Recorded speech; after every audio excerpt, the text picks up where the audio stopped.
जसा एक एक दिवस पालटायला लागला तसा तसा आता समीकरणं बदलायला लागली. समीकरणं जशी बदलायला लागली, सगळे डावपेच उलटे पडायला लागले. डावपेच असे उलटे पडायला लागले, की महायुती जास्त सरस आहे का महाविकास आघाडी जास्त सरस आहे. आता दोन्हीमध्ये जी काय तांतातून सुरू झाली, गुंतागुंत सुरू झाली आणि एक शीतयुद्ध म्हणावं, की डायरेक्ट प्रत्यक्ष युद्ध म्हणावं. या सगळ्या गोष्टींवर कालचं एक उदाहरण अत्यंत समर्पक ठरतं.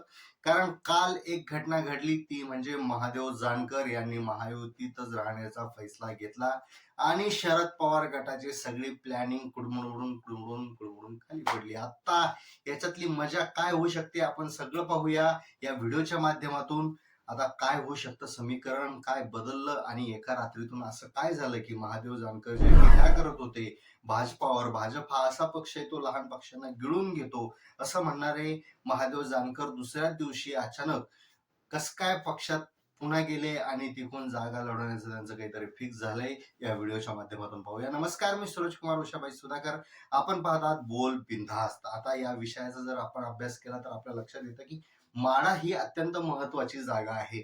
ज्या 6 जागा आहे, 6-7 ज्या जागा आहेत राष्ट्रवादीच्या, म्हणजे एकूण 8-10 जागा त्यांना मिळू शकतात, पण त्यातली जी 6 आणि 7 जागा आहे त्या फिक्स आहेत असं बोललं जातं. यावर आपण कालच व्हिडिओ केला होता की कोणत्या 6 जागा शरद पवार गट जिंकून येऊ शकतो. त्यातली एक माढा होती, पण माढाचं कालचं समीकरण पाहिलं तर सगळं गणित बिघडतंय का असं कुठंतरी दिसायला लागलं. कारण की आता माढामधून महादेव जानकर यांना उभं करण्याची सगळी तयारी शरद पवार गटाने केली होती आणि शरद पवारांनी स्वतः म्हटलं होतं की ही जर जागा महादेव जानकर लढणार असतील तर ही जागा मी सोडायला तयार आहे.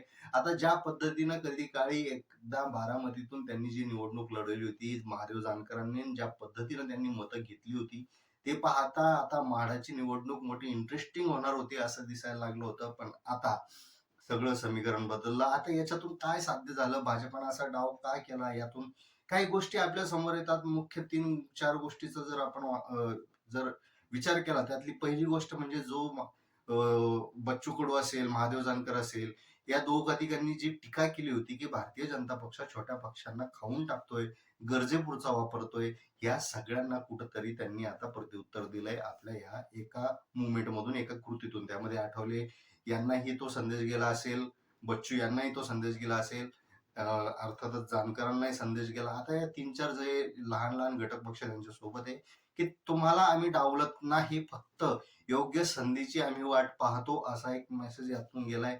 दुसरी गोष्ट म्हणजे बारामती असेल, माढा असेल, हे जे सगळं वातावरण आहे, इथला जो परिसर आहे तिथं धनगरांची संख्या मोठ्या प्रमाणात आहे. धनगर बांधवांची संख्या पुढे ठेवून जर आपण विचार केला तर मागच्या वेळेस भाजपाने गोपीचंद पडळकर यांच्या नावाने एक चेहरा दिला होता विधानसभेच्या वेळेस म्हणा किंवा तेव्हा. पण आता जर समीकरण पाहिलं की जानकर यांचं जरा जास्त वर्चस्व पडळकरांपेक्षा आहे असं दिसतंय. कारण एक सजग, शांत, संयमी आणि तितकाच आवाज उठवून लढणारा नेता म्हणून जानकरांकडे पाहिलं जातं. म्हणून कुठेतरी धनगर समाजाला आपल्या बाजूने ओढण्याचं ही एक मस्त स्ट्रॅटर्जी भारतीय जनता पक्षाकडून लढवली गेली आहे असंही बोललं जातंय.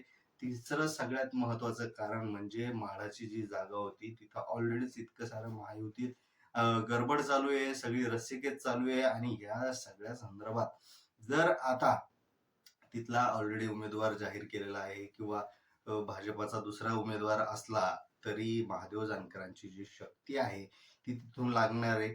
कमी शक्यता आहे की ते माढातून लढवतील, जास्त शक्यता अशी की ते परभणीतून लढवू शकतात. पण आता परभणीतून ते लढले तर तिथं राष्ट्रवादीची जागा भेटणार नाही अजित पवार गटाला. हे सगळे समीकरण हे 2-4 दिवसात होऊ शकतात. पण यातून एक गोष्ट लक्षात घेण्यासारखी आहे की भारतीय जनता पक्ष ज्या पद्धतीनं गेम खेळतंय, ज्या पद्धतीनं सगळे प्लॅनिंग करते ते पाहता आगामी लोकसभा निवडणूक अतिशय रंजक ठरणार आहे. पण कुठेतरी शरद पवारही शांत बसणारे नेते नाहीत. याला कसं चोख प्रत्युत्तर द्यायचं हे त्यांनाही माहीत आहे अशी चर्चा आहे.